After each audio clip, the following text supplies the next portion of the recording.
Bonjour, je m'appelle Naomi Ahmed de l'église adventiste du 7e jour de Moussal en Djamena et j'aimerais vous souhaiter un bon sabbat. Bonjour bien-aimés dans le Seigneur. Moi c'est Adjumé Bikula Ferdinand.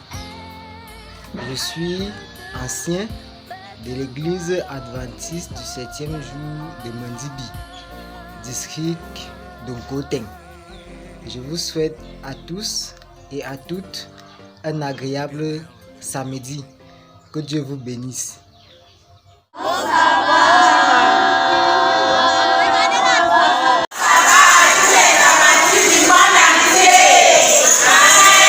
Lève-toi et proclame l'amour vainqueur, tu vivras, oh, tu vivras, lève-toi.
I say thanks for the things you have done for me, things so undeserved,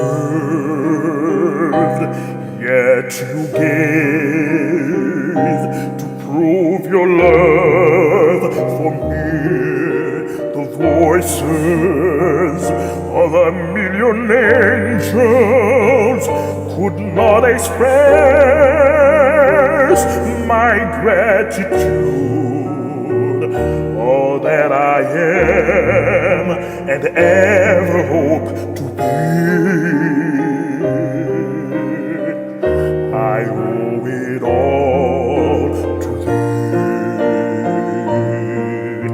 To God be the glory, to God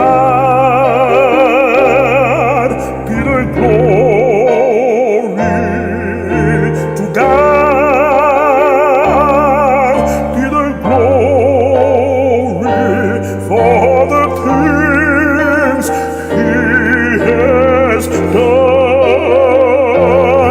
With His blood He has saved me. With His power He has raised me. To God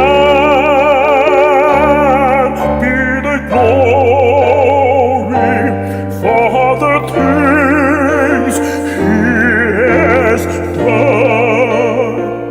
Just let me live my life.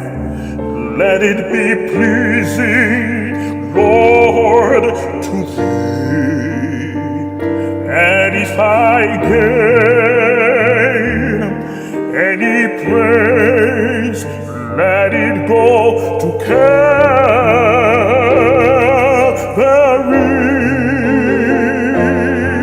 With His blood He has saved me. With His power He has raised me. To God be the glory for the things He has done. Just let me live my life, and let it be pleasing, Lord, to Thee. And should I gain any praise, let it go to Calvary.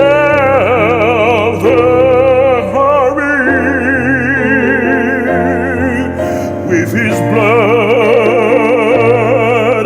He has saved me. With His power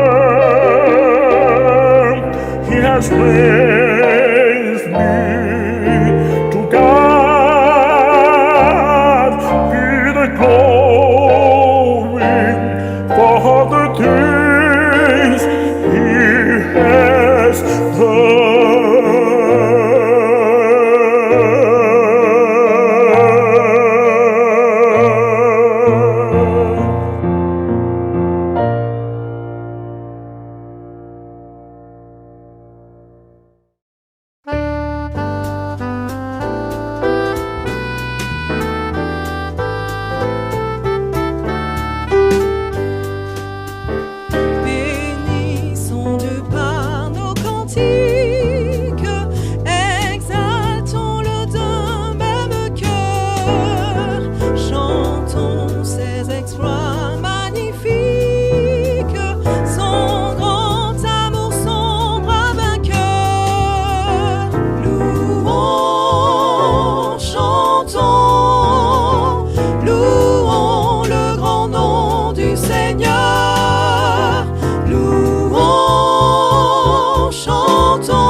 Chers internautes, je vous salue dans le nom précieux de notre Seigneur Jésus-Christ.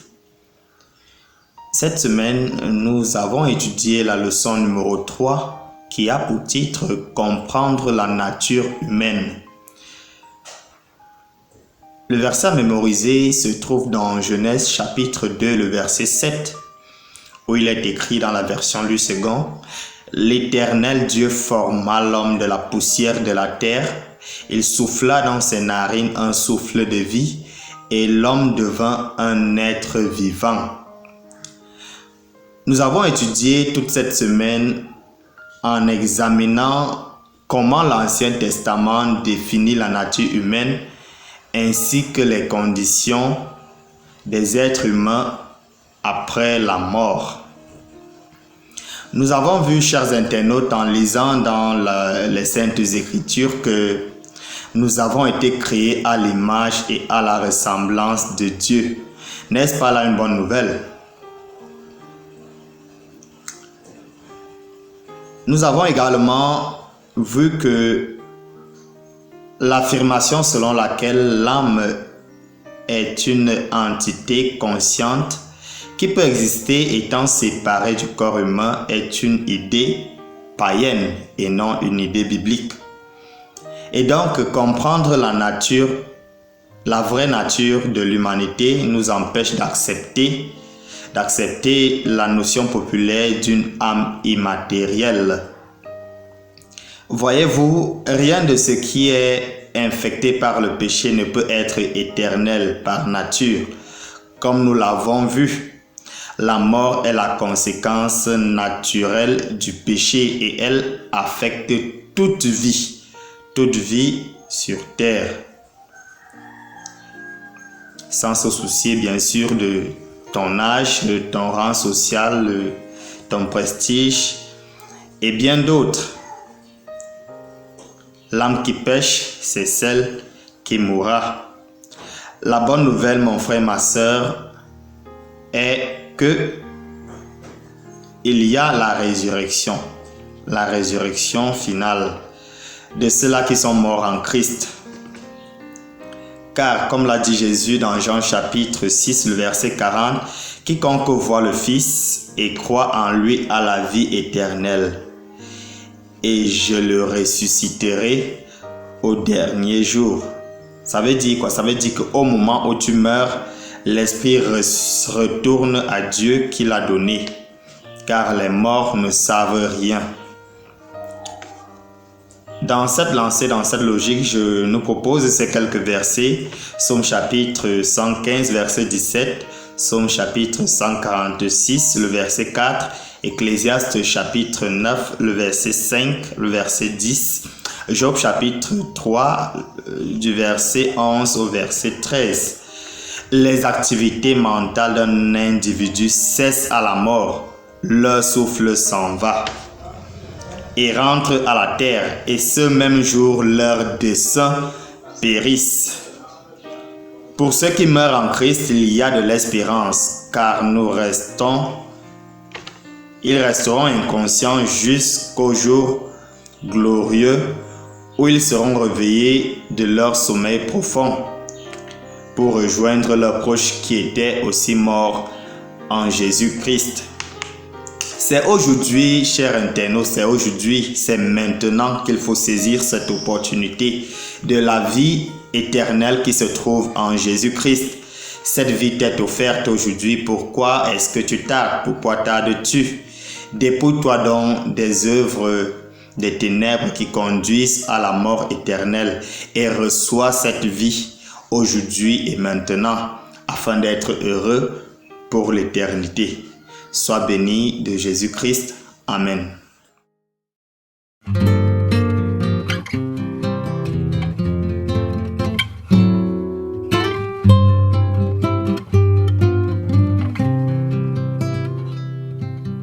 Ô toi qui donnes la vie, à tes pieds je veux m'asseoir. S'asseyait Marie, alors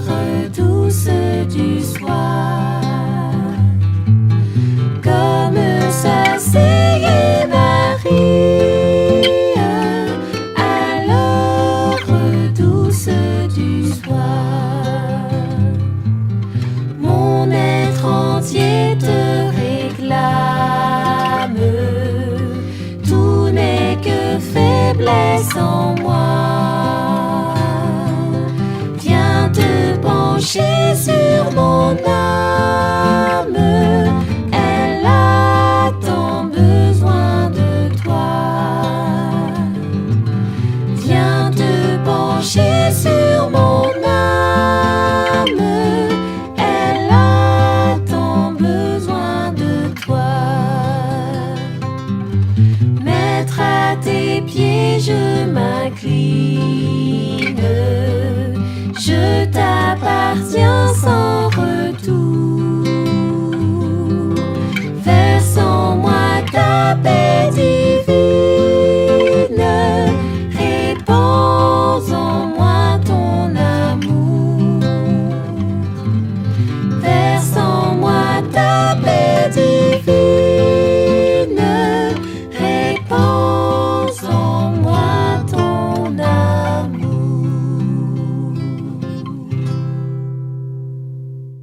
Bonjour, bonjour, je suis la sœur Alice de l'église adventiste du 7e jour communauté de Salem à Créby. Je voudrais souhaiter un joyeux et merveilleux sabbat à tous les enfants de Dieu dans le monde. Joyeux sabbat, que l'Éternel vous bénisse. Salut, c'est votre frère Nanga Amia Vincent depuis Nkoteng au Cameroun, la communauté adventiste du Pilonné. Je voudrais souhaiter un joyeux et heureux sabbat à toute la communauté adventiste mondiale.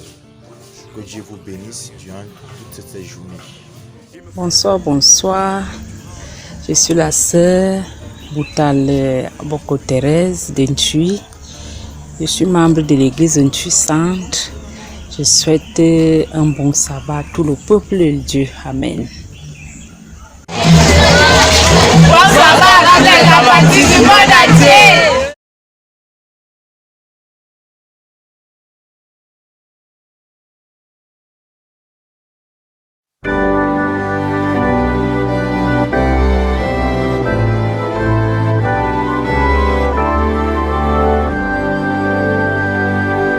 Vous qui sur la terre habitez, chantez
Zayebeteyo,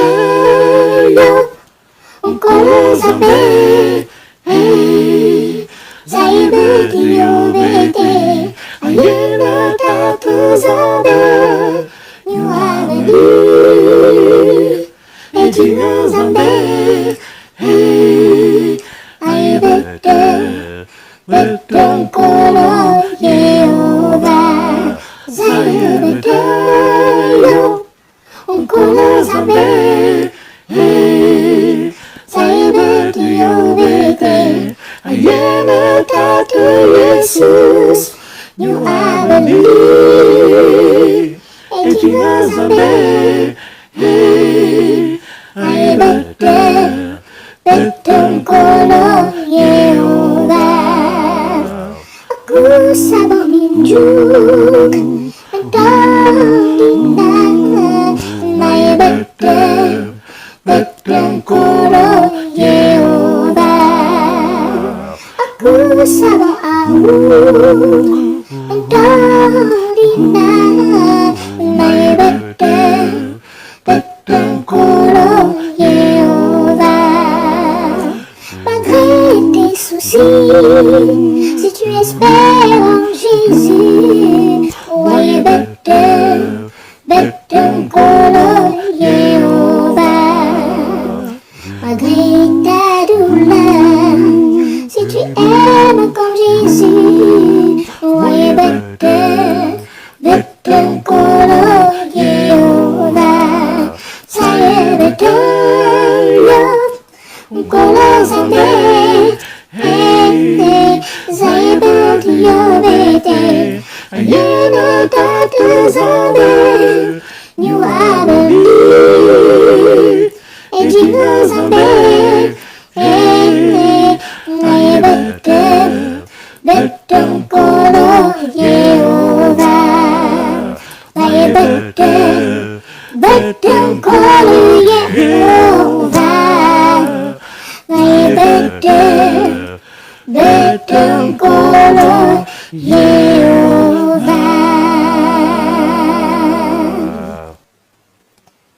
Amen.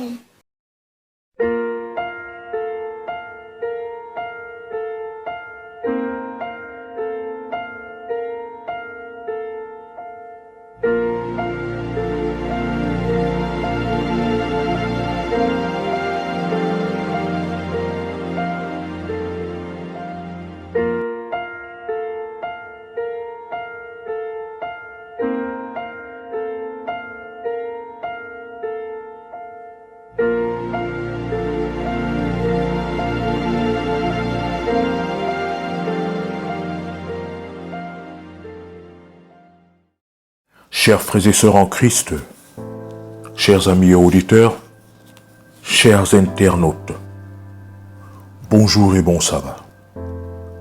Je suis le pasteur Jean-Claude Nkoubijaba et c'est une joie pour moi de pouvoir une fois de plus vous souhaiter une cordiale bienvenue à votre émission Espérance et vie.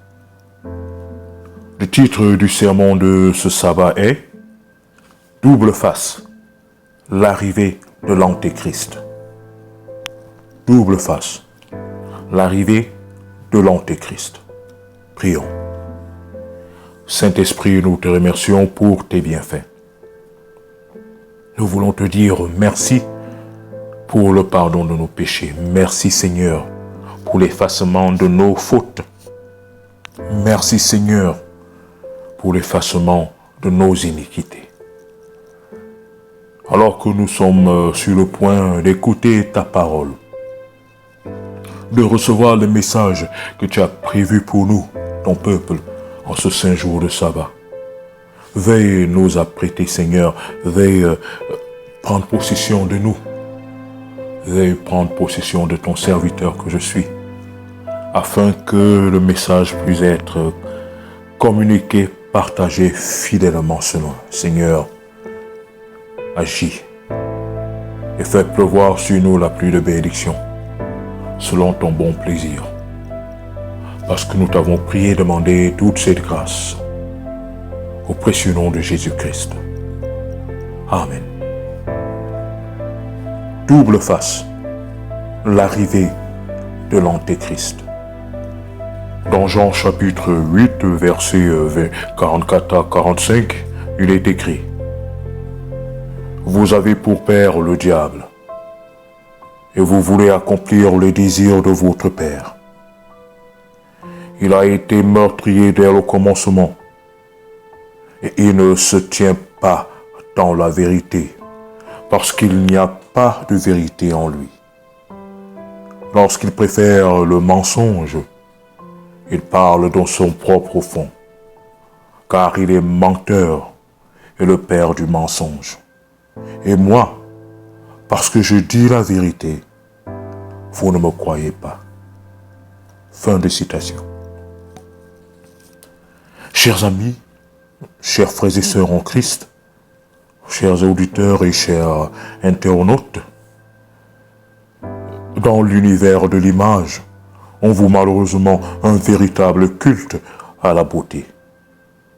Des corps jeunes et sensuels, symboles de bonheur et de réussite, s'imposent partout, tant sur les réseaux sociaux, les médias, les magazines, les spots publicitaires et les films. Ce dictat de la perfection a peu à peu installé une pernicieuse théorie. Celui qui n'est pas élégant ou celle qui n'est pas belle serait moins crédible, aimable ou respecté que les autres. Pas étonnant donc que tant de femmes et d'hommes souffrent de complexes liés à leur physique. L'image avant tout. Pourtant, le saviez-vous?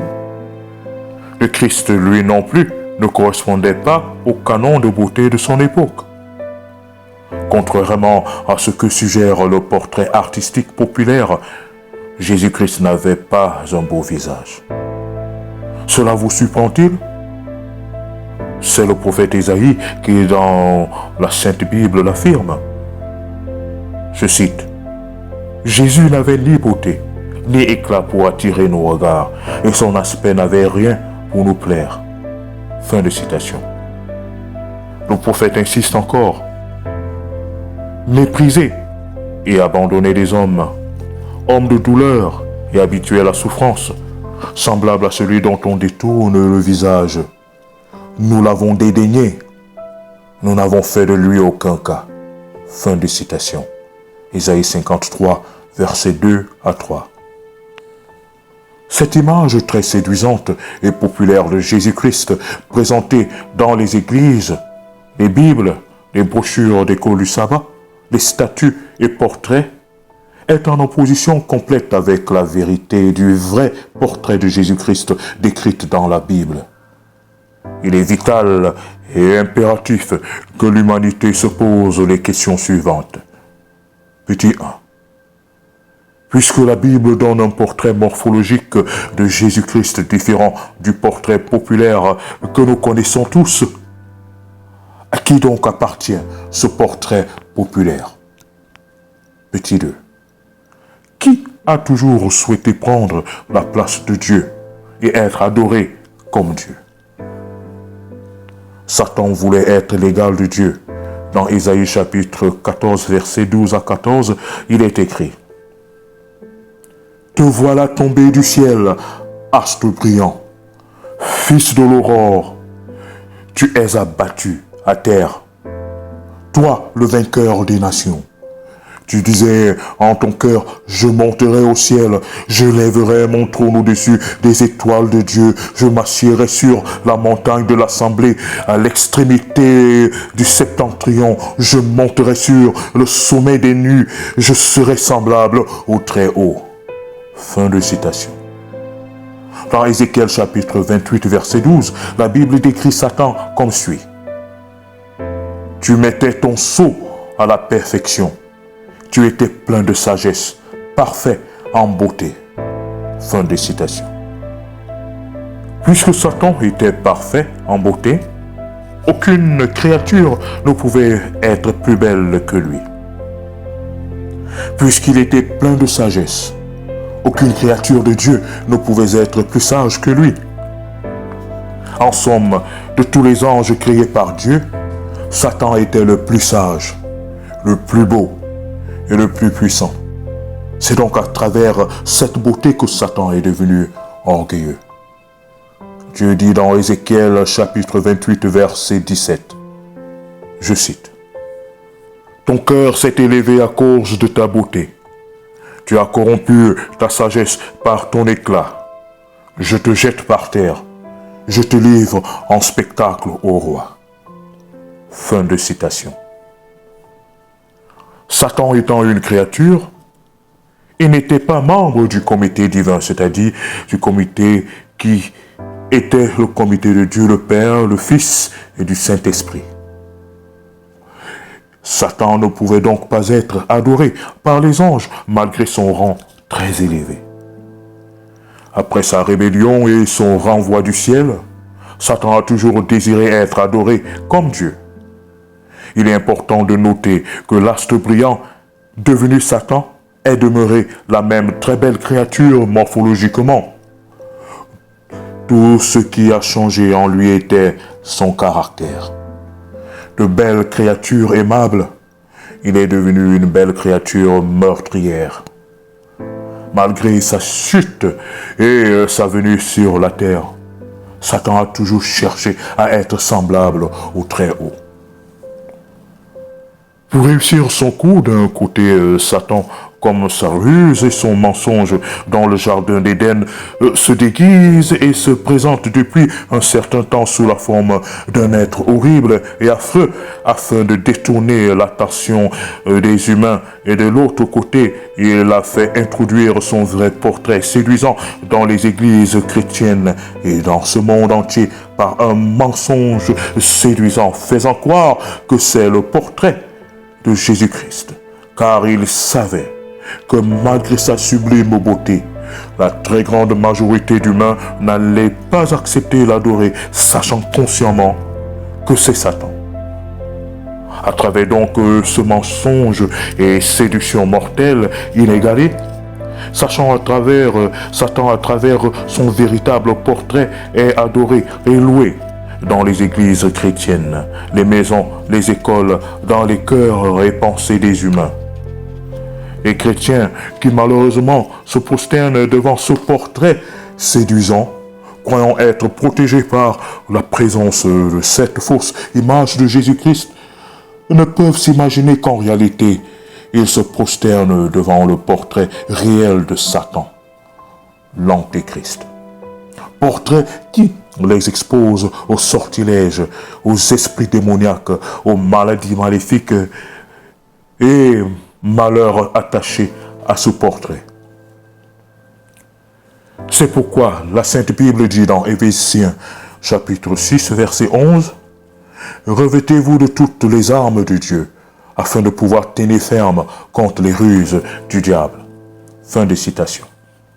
C'est aussi la raison pour laquelle Dieu, connaissant ce que Satan allait faire à l'avenir au sujet de son portrait, avait interdit les images taillées et représentations telles que décrites dans Exode chapitre 20, versets 4 à 5.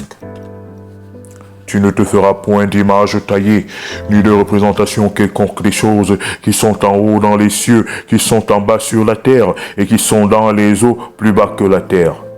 Tu ne te prosterneras point devant elles, et tu ne les serviras point, car moi l'Éternel ton Dieu, je suis un Dieu jaloux, qui punit l'iniquité des pères sur les enfants jusqu'à la 3e et la 4e génération de ceux qui me haïssent. Fin de citation. L'arrivée de l'Antéchrist. Dans 1 Jean chapitre 4 versets 2 à 3, il est écrit « Reconnaissez à ceci l'Esprit de Dieu. Tout esprit qui confesse Jésus-Christ venu en chair est de Dieu. Et tout esprit qui ne confesse pas Jésus n'est pas de Dieu. C'est celui de l'Antéchrist, dont vous avez appris la venue, et qui maintenant est déjà dans le monde. » Oui, chers frères et sœurs en Christ, l'Antéchrist est déjà dans ce monde. Dans 1 Jean chapitre 2, verset 22, il est écrit « Qui est menteur, sinon celui qui nie que Jésus-Christ est le Christ? Celui-là est l'Antéchrist, qui nie le Père et le Fils. Fin de citation. Dans 2 Jean, chapitre 1, verset 7, il est écrit: car plusieurs séducteurs sont entrés dans le monde qui ne confessent point que Jésus-Christ est venu en chair. Celui qui est tel, c'est le séducteur et l'antéchrist. Fin de citation. Dans Matthieu chapitre 24, verset 23 à 24, il est écrit: si quelqu'un vous dit alors, Christ est ici, ou il est là, ne le croyez pas, car il s'élèvera de faux Christ et de faux prophètes. Ils feront de grands prodiges et des miracles au point de séduire, s'il était possible, même les élus. Fin de citation. Mais l'heure vient, et elle est déjà venue, où les vrais adorateurs adoreront le Père en esprit et en vérité, car ce sont là les adorateurs que le Père demande. Jean chapitre 4, verset 23.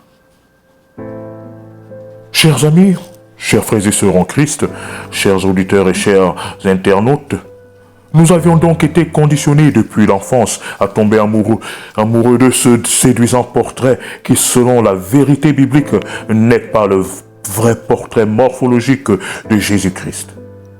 Nous avions été séduits par celui-là même qui rôde autour de nous comme un lion rugissant, cherchant qui dévorer. Nous sommes tombés amoureux de ce faux Jésus-Christ. Oui, je sais que plusieurs sont choqués de découvrir la vérité sur ce faux portrait de Jésus-Christ, qui est en réalité le portrait morphologique de Satan. Il est impératif de savoir que Jésus-Christ a volontairement choisi d'abandonner sa gloire céleste afin de porter un corps de douleur et de dur labeur, afin que Satan ne puisse pas dire que l'humanité est sauvée grâce à la beauté morphologique irrésistible de Jésus-Christ. La Bible dit dans Ésaïe chapitre 53, versets 2 à 6. Il est élevé devant lui comme une faible plante, comme un rejeton qui sort d'une terre desséchée. Il n'avait ni beauté ni éclat pour attirer nos regards, et son aspect n'avait rien pour nous plaire. Méprisé et abandonné des hommes, homme de douleur et habitué à la souffrance, semblable à celui dont on détourne le visage. Nous l'avons dédaigné. Nous n'avons fait de lui aucun cas. Cependant, ce sont nos souffrances qu'il a portées. C'est de nos douleurs qu'il s'est chargé. Et nous l'avons considéré comme puni, frappé de Dieu et humilié, mais il était blessé pour nos péchés, brisé pour nos iniquités. Le châtiment qui nous donne la paix est tombé sur lui, et c'est par ses meurtrissures que nous sommes guéris. Nous étions tous errants comme des brebis, chacun suivait sa propre voie, et l'Éternel a fait retomber sur lui l'iniquité de nous tous. Il a été maltraité et opprimé. Il n'a point ouvert sa bouche, semblable à un agneau qu'on mène à la boucherie, à une brebis muette devant ceux qui l'attendent. Il n'a point ouvert la bouche. Fin de citation. Jésus-Christ est-il beau ou affreux? Nul n'est plus beau que Jésus-Christ dans sa gloire céleste. Chers amis, chers frères et sœurs, chers auditeurs, chers internautes, nul n'est plus beau que Jésus-Christ dans sa gloire céleste. Si Jésus-Christ se présente dans sa gloire divine, nous verrons que la sublime beauté de Lucifer est à une année-lumière inférieure à la glorieuse beauté morphologique de Jésus-Christ. Voici la description biblique du portrait morphologique de Jésus-Christ dans sa gloire céleste divine. Dans Apocalypse chapitre 1 verset 10, il est écrit: Je fus ravi en esprit au jour du Seigneur, et j'entendis derrière moi une voix forte comme le son d'une trompette qui disait: Ce que tu vois, écris-le dans un livre et envoie-le aux 7 églises, à Éphèse, à Smyrne, à Pergame, à Thyatire, à Sardes, à Philadelphie et à Laodicée.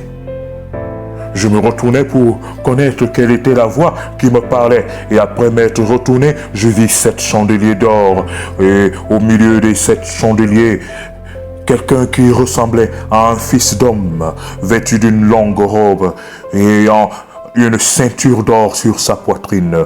Sa tête et ses cheveux étaient blancs comme de la laine blanche, comme de la neige. Ses yeux étaient comme une flamme de feu. Ses pieds étaient semblables à des airains ardents, comme s'il eût été embrasé dans une fournaise. Et sa voix était comme le bruit de grands eaux. Il avait dans sa main droite 7 étoiles. De sa bouche sortait une épée aiguë à 2 tranchants. Et son visage était comme le soleil lorsqu'il brille dans sa force. Quand je le vis, je tombai à ses pieds comme mort. Il posa sur moi sa main droite en disant, « Ne crains point, je suis le premier et le dernier, et le vivant. J'étais mort, et voici, je suis vivant au siècle des siècles. Je tiens les clés de la mort et du séjour des morts. » Fin de citation. Alléluia. Jésus-Christ est le plus beau. Alléluia. Chers frères et sœurs, chers amis auditeurs, chers internautes, aucun ange, aucun humain, aucune créature n'est semblable à Jésus-Christ. La beauté de Lucifer, devenu Satan, est de très loin inférieure à la sublime beauté de Jésus-Christ dans sa gloire céleste divine. Alléluia. Mais Jésus-Christ, en venant sur la terre, avait volontairement abandonné sa beauté céleste divine pour porter un corps affreux et de douleur afin de nous démontrer que nul n'est sauvé par la beauté physique, que nul n'est sauvé par la beauté morphologique, mais par la beauté du caractère. Oui, nous sommes sauvés par la beauté du caractère et non par la beauté morphologique.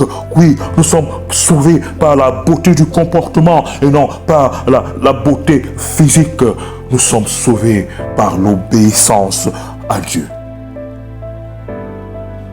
Puisque quiconque Jésus-Christ attire encore aujourd'hui des foules à lui, il est le seul à pouvoir transformer l'existence des millions d'hommes et de femmes.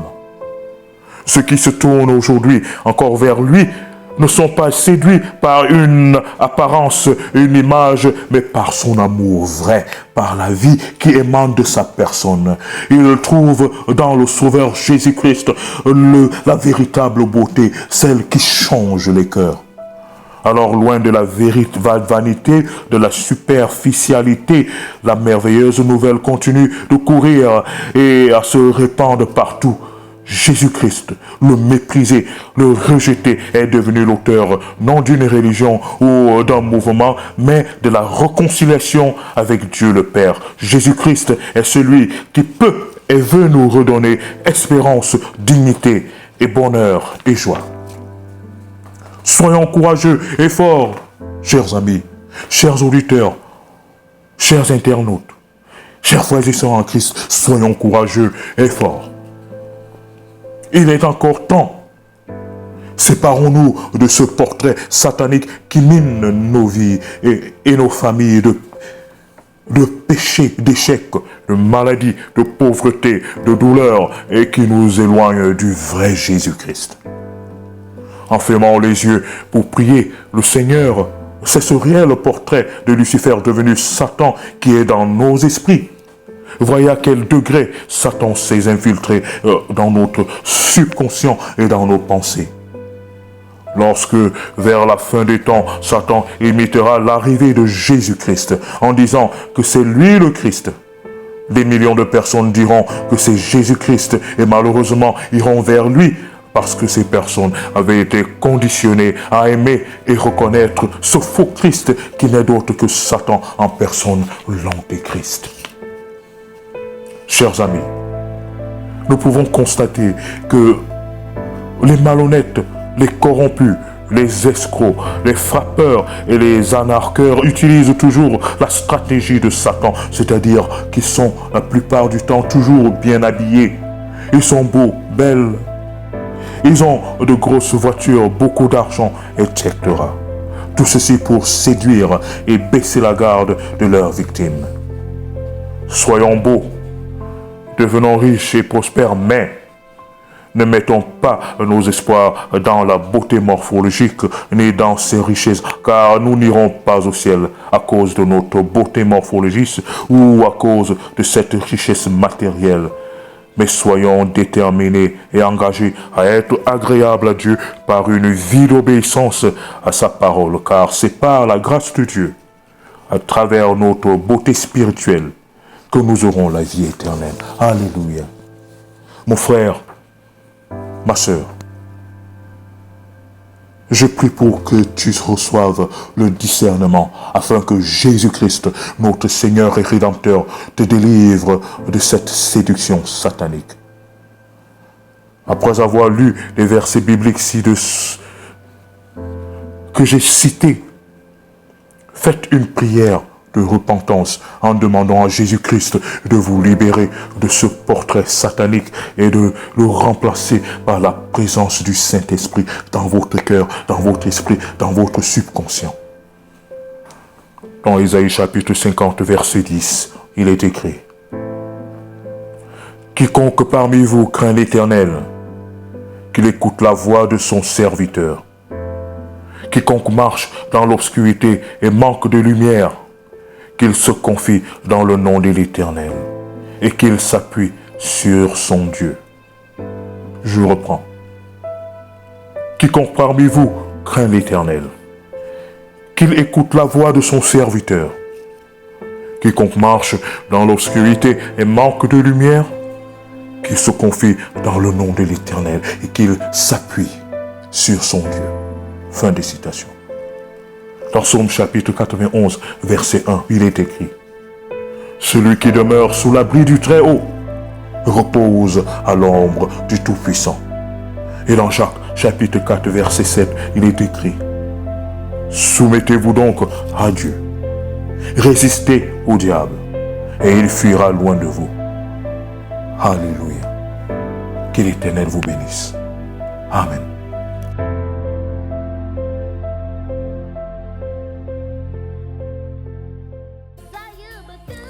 Salut, salut. Je suis Justine Clarisse Nguele, membre d'Église adventiste. Je voudrais vous souhaiter à tous un joyeux sabbat dans la paix du Christ. Salut, salut, moi c'est le frère Paul Ayama depuis Nkoteng, précisément au centre Cameroun, à la communauté adventiste de Mongoubou. Je voudrais ainsi souhaiter un agréable sabbat à tous les chrétiens adventistes du monde entier et plus précisément ceux de Nkoteng. Joyeux sabbat à vous. Merci. Lift up the trumpet and loud let it ring. Jesus is coming again. Cheer up, ye pilgrims, be joyful and sing. Jesus is coming again. Coming again, coming again. Jesus is coming again.